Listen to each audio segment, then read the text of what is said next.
by being yourself, by being rooted within yourself.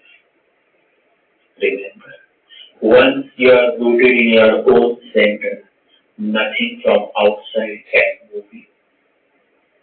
Yesterday, Mohan asked, what is the difference between Ketu in the first house and Ketu in the seventh house?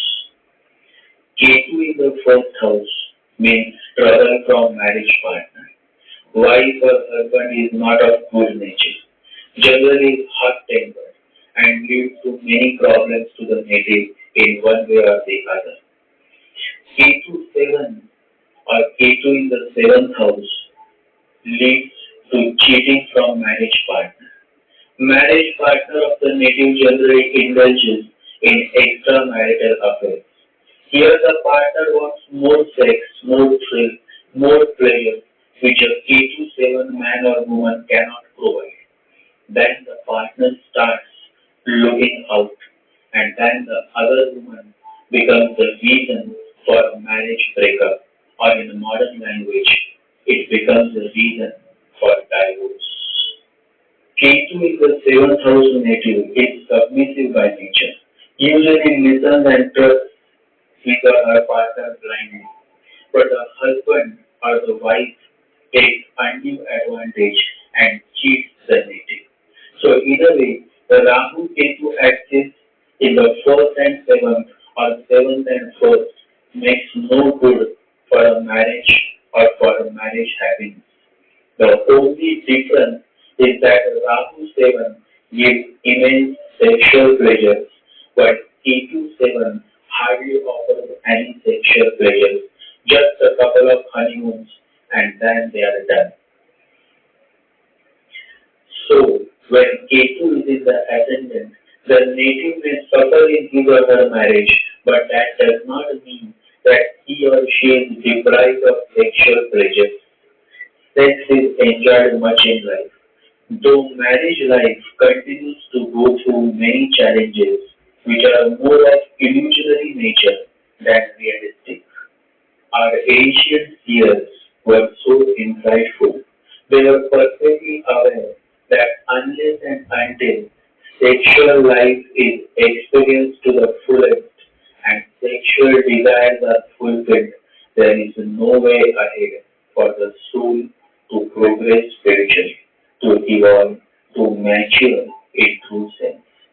That is why the ancient seers celebrated the sexual union called marriage. Marriage is a sexual union validated and accepted by society. It brings a certain sense of completeness to the human existence whose roots are in the many desires which have to be fulfilled before the spiritual journey begins. But as time passed by, ignorance took over. Sex became a stigma.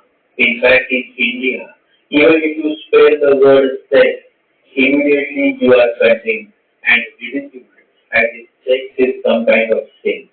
We forget the fact that we all are born out of love, out of sex. Remember, sex is not to be condemned, not to be repressed, but immensely respected because we are born out of it. It is our very life force, and to condemn the life force is to condemn everything. The true source of a harmonious sexual union is love. Love is the real thing, and when sex happens without any sexuality in it, it is divine. Compassion can cure more sins than condemnation. But society is prone to condemn first. The society never gives you a second chance. Once you are labeled for life. But the divine masters will never label you, will never judge you. To the woman who is labeled as a bitch, to a woman who has committed adultery, says, who am I to judge? The matter is between you and God. If you think you are doing something wrong, do not do it again. The heart of the divine masters is filled with love, pure love.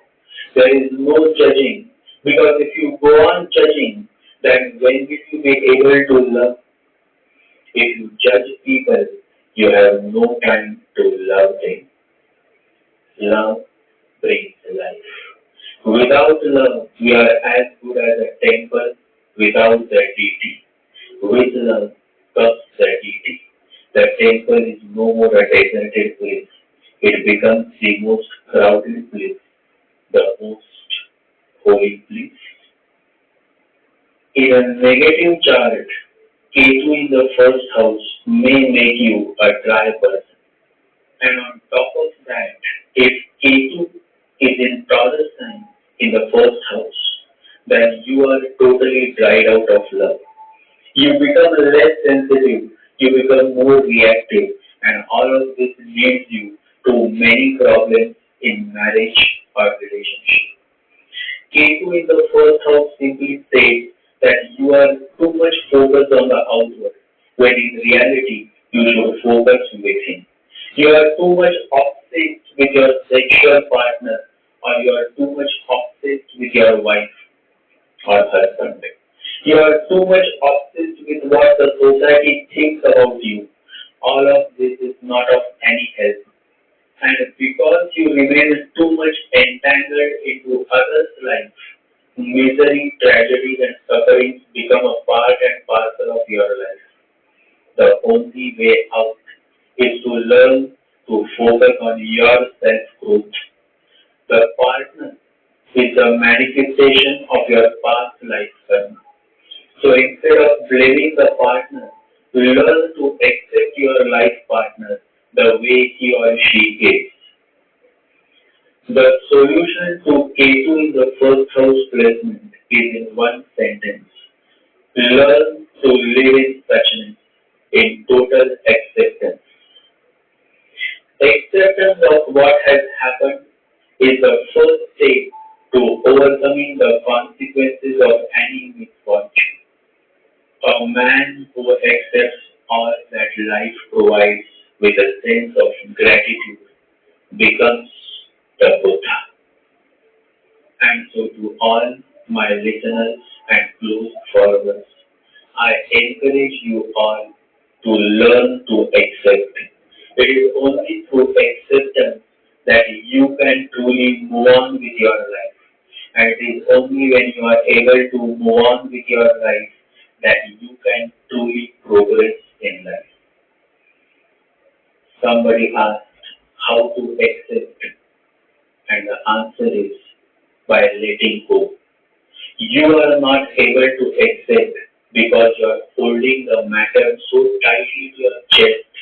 This nature of clinging, which comes because of Rahu, brings many miseries to your life. Buddha says, let go. Just let go. At the moment you do so, you feel relaxed. A great relief comes to your body, your mind, your soul. Meditation is a surrender. It is not a demand. It is not forcing existence your way. It is relaxing into the way existence wants you to be. Meditation is a let go. Always remember this. Meditation is a let go. When you meditate, you cannot hold on any grudges against anybody. Only then your meditation can fructify. A meditative person ignores those who cause him trouble or who cheat him. He never lets the outside world disturb his inner peace. You will never find a true meditative person seeking revenge. He will simply let God handle his life. He lives in total surrender. He lives in let go. He lives in total acceptance. He is a man of awareness. He lives moment to moment without regretting his past and think about his future. He is a meditative man.